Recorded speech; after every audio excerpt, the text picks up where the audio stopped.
Selamlar millet, nasılsınız? Umarım iyisinizdir arkadaşlar. Bugün sizlerle şöyle bilinmesi isteyen, bana sorulan bir iki soru var ve o konuyla alakalı bir açıklama yapmak istiyorum arkadaşlar. Çünkü çok fazla derecede soru geliyor UFO ile mobille alakalı.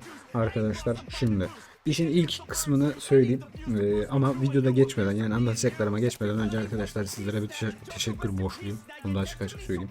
Gerçekten son zamanlarda kanaldaki hareketlilik, sadece kanalda değil, işte TikTok'taki hareketlilik, hesaplardaki hareketlilikler beni gerçekten ziyadesiyle çok mutlu ediyor ve bunlar sizin sayenizde oluyor. Gerçekten ilginiz için çok teşekkür ediyorum. Yeri geldi e, bazı durumlara karşı beni sahiplenip savunmanız dahi beni çok çok mutlu etti arkadaşlar. Gerçekten çok güzel bir kitle olmaya başladık. Çok güzel bir aile olmaya başladık. Hepinize ayrı ayrı teşekkür ediyorum. Destek veren herkese, yanımda olan herkese, benimle beraber bu yolu yürümeye başlayan ve yanımda olan herkese çok çok çok teşekkür ediyorum arkadaşlar. İyi ki varsınız. Hepinizi çok seviyorum. Şimdi gel gelelim arkadaşlar konuların birincisinde. Yani aslında çok böyle zamanınızı almayacağım arkadaşlar. Açık açık konuşacağım. Şimdi oyunun betasındayız arkadaşlar. Beta sürecindeyiz. Ve bu beta süreci arkadaşlar 9 Şubat'ta sona eriyor. Yani Play Store'da oyunun açıklama kısmında 9 Şubat diye yazıyor tarihi arkadaşlar. Yani beta 9 Şubat'ta bitecek. Bu uzatılır ya da uzatılmaz. Onunla alakalı herhangi bir bilgi yok arkadaşlar. Yani uzatılırsa çok daha güzel olur tabii ki. Bizim de oyunu daha çok deneyimleyebilme şansımız olur ki geri dönüşlerimizi o şekilde daha iyi yaparız. Ki şirket de bundan yararlanır yani. Ama uzatılmazsa 9 Şubat'ta bitmiş olacak arkadaşlar. Peki bu 9 Şubat'a kadar diyelim ki beta bitecek. Beta bitene kadar ne yapabiliriz? İşte oyun takımı yükseltelim mi, oyuncu yükseltelim mi, para yatıralım mı falan tarzı düşünceler var arkadaşlar. Bunlar şimdi şöyle söyleyeyim size. Sonuç olarak bu bir beta. Tamam, belki net değil. Bir şeyler belki tam anlamıyla oluşmamıştır. Tam oturmamıştır arkadaşlar. Yani şu anda mesela bu oyunda beta bitecekse tahminimce benim arkadaşlar hesaplar silinir diye düşünüyorum. Yani beta sürecindeki hesabı kalkıp da e, alıp götürme gibi bir durumları olur mu bilmiyorum ama çok zannetmiyorum. Ama şu taraftan da şunu düşünüyorum. Beta olmasına rağmen mesela Google'la bağlantı yaptırdılar bize. Mesela Google hesaplarıyla bağlantı yapabiliyoruz. Belki de bu verileri tutup o şekilde bir hesaplara devam edebilirler arkadaşlar. Onu da bilmiyorum ama bunların hepsi risk yani. Yani bu konuda ben mesela örnek veriyorum, çok fazla üzerine gitmedim. Takımı yükselteyim de işte para yatırayım da bir şeyler alalım, kart alalım falan tarzı gitmedim üzerine. Ki şöyle bir gerçek de var. Şu anda para yatırsanız da örnek veriyorum arkadaşlar, store kısmında, yani mağazada olabilecek olan şeyler bunlar yani. Başka bir şey yok. Hani kartlar ortada. Çok fazla değişik bir şey yok. Değişmiyor da şu anda. Yani 9'lu diyoruz mesela, 3-4 gün sonra bitecek. Ama herhangi bir değişiklik yok mesela buralarda. Onun için çok gerek var mı gerek yok mu onu da size bırakıyorum arkadaşlar. Hani para yatırmak çok mantıklı mı şu anda bilmiyorum.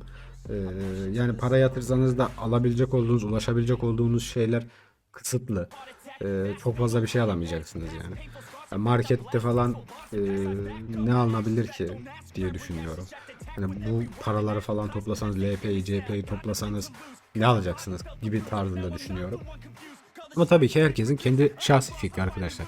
Oyunu nasıl oynamak istiyorsanız o şekilde oynayabilirsiniz. Ona karışmıyorum ama benim tahminimce arkadaşlar, bu oyun globale açılacağı için, şu anda zaten Endonezya ve Malezya'da sadece açık. Globale açılacağı için ben %90 civarında arkadaşlar hesaplar silinir diye düşünüyorum. Bunu söyleyeyim size. Bir ikinci mevzu arkadaşlar, olayın tamamen aslında herkesin merak ettiği şey. Genel olarak şu anda oyun oynayan sadece Türkiye'de değil, globalde şu anda işte VPN'le indirip de oynayanların en çok merak ettiği şey arkadaşlar, bu oyunun ne zaman açılacağı. Şimdi arkadaşlar, bununla beraber de biz bu oyundaki geri dönüşlerimizi nereye yapacağız, nasıl yapacağız? Ee, Yani kalkıp da maillerle mi uğraşalım tarzı düşünmenize gerek yok arkadaşlar. Şimdi size ekrana bir tane görüntü koyacağım arkadaşlar. Facebook'ta, Instagram'da var mı bilmiyorum. Facebook'ta UFL Hub diye bir sayfa var arkadaşlar. Burada yani UFL ile alakalı gelişmeler paylaşılıyor. Yani mobilde, konsolda fark etmiyor. Fark etmiyor, hepsi var. Burada arkadaşlar geri dönüşleri bir postun altında alıyorlar. Bunu söyleyeyim size. Ve şimdi de ekrana veriyorum onu arkadaşlar. Ama burada dikkat etmeniz gereken şey şu. Gördüğünüz gibi işte Endonezya'da açıldı diye yazıyor. Ve globalde de arkadaşlar gördüğünüz gibi mesajda yani postta globalde de yılın sonuna doğru açılacağı yazılmış arkadaşlar. Yani bu işte çok büyük bir soru işareti. Yıl sonu. Büyük bir sıkıntı arkadaşlar. Yani şimdi beta'nın 9 Şubat'ta bittiğini düşünelim. Yıl sonundan kasıtları ne acaba? O da büyük bir merak konusu.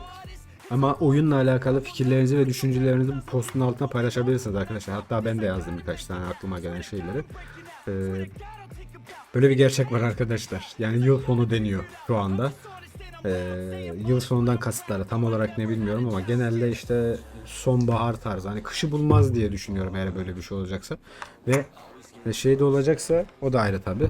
Hani bir erken bir tarih olur mu olmaz mı, ya da oyuna erken erişim gibi tarzı bir şey olur mu olmaz mı, bilmiyorum.